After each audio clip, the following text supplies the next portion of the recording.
بسم اللہ الرحمن الرحیم۔ السلام علیکم ورحمۃ اللہ۔ پیارے بچوں، پارہ نمبر 27 کے شروع میں ہم سورہ ذریعے کو ہی پڑھیں گے۔ یہاں بہت سی نافرمان قوموں کے گناہوں اور ان کو ملنے والی سزاؤں کا ذکر ہے۔ پھر اللہ تعالیٰ نے بتایا کہ میں نے انسانوں اور جنوں کو اس لیے بنایا کہ وہ اپنی مرضی یعنی اپنے اختیار سے ہر کام میں اللہ تعالیٰ کا حکم مانیں۔ بچوں، اسی کو اللہ تعالیٰ کی عبادت کرنا کہتے ہیں۔ حکم نہ ماننے والوں کو سزا اور حکم ماننے والوں کو جنت ملے گی، اور جنت میں جانے والے اللہ تعالیٰ کا شکر ادا کریں گے کہ اللہ تعالیٰ نے اپنی رحمت سے ہمیں سخت سزا سے بچا لیا۔ اس کے بعد حضرت محمد صلی اللہ علیہ وسلم کی شان میں گستاخی کرنے والوں پر اللہ تعالیٰ نے سخت غصہ کیا اور بہت بڑی سزا سے ڈرایا، اور حضرت محمد صلی اللہ علیہ وآلہ وسلم کو خوشخبری دی کہ آپ صلی اللہ علیہ وسلم پر ہر وقت اللہ تعالیٰ کی رحمت ہے۔ آپ ان برے لوگوں کی باتوں پر صبر کریں اور اللہ تعالیٰ کا ذکر کرتے رہیں۔ اس کے بعد نئی سورۃ النجم شروع ہو رہی ہے، جس کا مطلب ہے روشن ستارہ۔ اس میں بتایا گیا کہ محمد صلی اللہ علیہ وسلم کے تمام حکم اللہ تعالیٰ کی طرف سے ہیں۔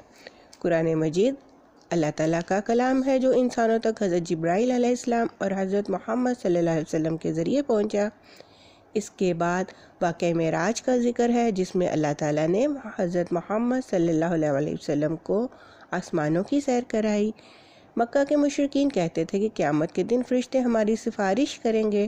اللہ تعالیٰ فرما رہے ہیں کہ سفارش صرف میری اجازت سے ہوگی، اور صرف ان لوگوں کے لیے جن کے لیے میں حکم دوں گا۔ قیامت کے دن اصل فیصلہ عمل کی وجہ سے ہوگا۔ برے عمل کرنے والے سخت سزا پائیں گے اور اچھے عمل کرنے والے جنت میں جائیں گے۔ یہ اچھے عمل کرنے والے بڑے بڑے گناہوں اور بے حیائی سے بچتے تھے۔ قیامت کے دن کوئی انسان کسی دوسرے انسان کے گناہوں کا بوجھ نہیں اٹھائے گا۔ ہر انسان کو اپنے کاموں کا بدلہ مل کے رہے گا۔ اس کے بعد سورۃ القمر شروع ہو رہی ہے۔ قمر کا مطلب چاند۔ اس سورت میں اللہ تعالیٰ نے 4 مرتبہ فرمایا کہ ہم نے قرآن مجید کو سمجھنے کے لیے آسان کر دیا، تو کوئی ہے جو اس سے نصیحت حاصل کرے؟ قرآن ہدی للناس ہے، یعنی تمام لوگوں کے لیے ہدایت ہے۔ پھر آخر میں بتایا کہ انسان کا ہر عمل خواہ چھوٹا ہو یا بڑا لکھا جا رہا ہے، اور اسی کے مطابق اس کو بدلہ ملے گا۔ متقی اللہ تعالیٰ کی قربت کے مقام پر ہوں گے اور جنت کے مشروبات سے لطف اندوز ہو رہے ہوں گے۔ اپنے پیارے رب یعنی اللہ تعالیٰ سے دعا ہے کہ وہ ہم سب کو اپنے متقی بندوں میں شامل فرما لیں، آمین۔ اس کے بعد ہماری سورہ رحمان شروع ہو رہی ہے۔ بچوں، آپ کو پتہ ہے نا کہ اللہ تعالیٰ نے انسان کو اشرف المخلوقات بنایا، یعنی اللہ تعالیٰ نے جتنی بھی مخلوقات بنائیں ان سب میں انسان کو اونچا رتبہ دیا، اور انسان کی سب سے اعلیٰ خوبی قوت بیان یعنی اپنی بات کو بیان کرنے یا کہنے کی قوت دی۔ اس اعلیٰ خوبی کو اعلیٰ مقصد کے لیے استعمال کرنا چاہیے، اور وہ سب سے اعلیٰ مقصد قرآن مجید کو سیکھنا اور سکھانا ہے۔ اس کے بعد اللہ تعالیٰ بتا رہے ہیں کہ میں نے دنیا بہت خوبصورت بنائی ہے، لیکن انسانوں نے اس کی خوبصورتی میں کھو کر اپنے اصل مقصد کو نہیں بھولنا، اور نیک عمل کرتے ہوئے آخرت کی تیاری کرنی ہے۔ اس صورت میں اللہ تعالیٰ نے انسانوں اور جنوں کو بار بار کہا ہے کہ تم میری اتنی زیادہ نعمتیں استعمال کرتے ہو تو شکر ادا کرو، اور ناشکری کر کے ان نعمتوں کو مت جھٹلاؤ۔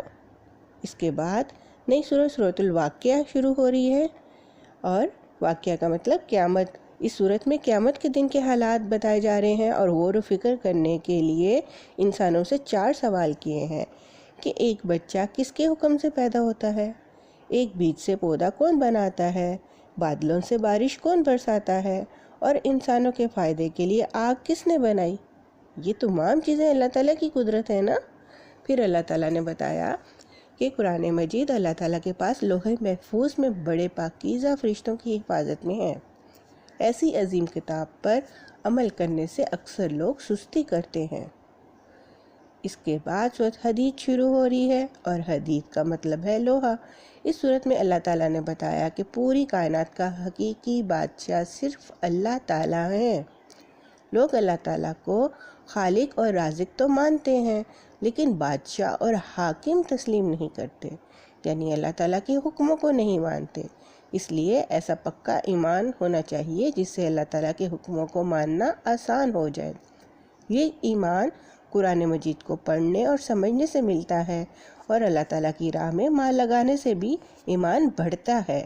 اللہ تعالیٰ کی راہ میں مال خرچ کرنے سے دل سے منافقت نکل جاتی ہے اور ایمان کی دولت ملتی ہے، اور اللہ تعالیٰ کے اونچے درجے عطا فرماتے ہیں اللہ تعالیٰ۔ اس کے بعد بتایا گیا کہ دنیا کی خوبصورتی میں کھونے کی بجائے آخرت کی معافی اور جنت کو حاصل کرنے کی کوشش کرنی چاہیے۔ مصیبتوں پر صبر کرنے اور کامیابیوں پر غرور کرنے کی بجائے اللہ تعالیٰ کا شکر ادا کرنا چاہیے۔ آخر میں بتایا گیا کہ تمام رسول دنیا میں اس لیے آئے تاکہ انسانوں میں عدل اور انصاف قائم کر سکیں، اور جو لوگ عدل قائم کرنے میں رکاوٹ ڈالتے ہیں انہیں پہلے اللہ تعالیٰ کے حکم سمجھانے چاہیے، لیکن اگر وہ نہیں سمجھتے تو ان کا علاج کرنے کے لیے اللہ تعالیٰ نے لوہا نازل کیا تاکہ ایسے ظالم لوگوں سے جنگ کی جا سکے۔ پیارے بچوں، اس کے ساتھ ہمارا پارہ نمبر 27 ختم ہوا۔ فی امان اللہ، والسلام علیکم ورحمۃ اللہ۔